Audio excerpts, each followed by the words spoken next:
Another incident that took place in the life of the Prophet ﷺ before becoming a prophet was the incident of rebuilding the Kaaba. And at that time, the Prophet ﷺ was around 35 years of age. The Kaaba, the house of Allah, which Ibrahim alayhi salam had laid upon the orders of Allah subhanahu wa ta'ala, through the passage of time and over centuries, the foundations had become weak, and floods and weather had made the Kaaba weak, and it had no roof. So the Meccans, they decided to break the walls of the Kaaba and rebuild it. And even in this process, the Meccans, who were not Muslims, they took care that all the wealth that we accumulate for the rebuilding of the Kaaba should be from lawful means. Should be from lawful means. It should not have money from interest, from usury, from prostitution. And after gathering the wealth, they started rebuilding the Kaaba, and each tribe who lived in Makkah, such as Banu Hashim, Banu Makhzum, Banu Abd Shams, all of these tribes, they took part in this rebuilding with all of their enthusiasm and all of their zeal. And the work went on in perfect harmony until there came a point where a task was to be done, and that could be done by none other than one person.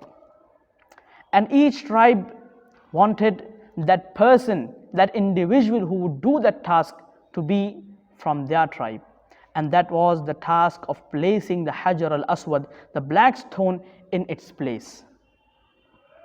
And it was close that the tribal pride which they had within themselves would lead them to bloodshed, and Makkah would become a place of war, just for the privilege that we should be the ones who would place the Hajar al-Aswad on its original place.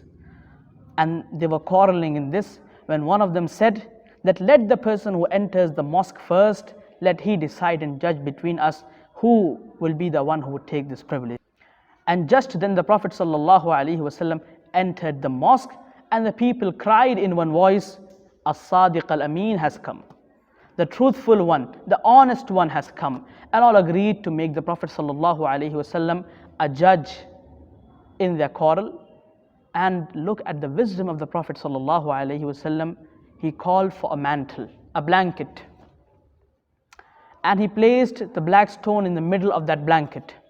And he asked the representatives of each clan and tribe to hold one portion of that blanket, so that all of these tribes, they had the share in holding the Hajar al-Aswad.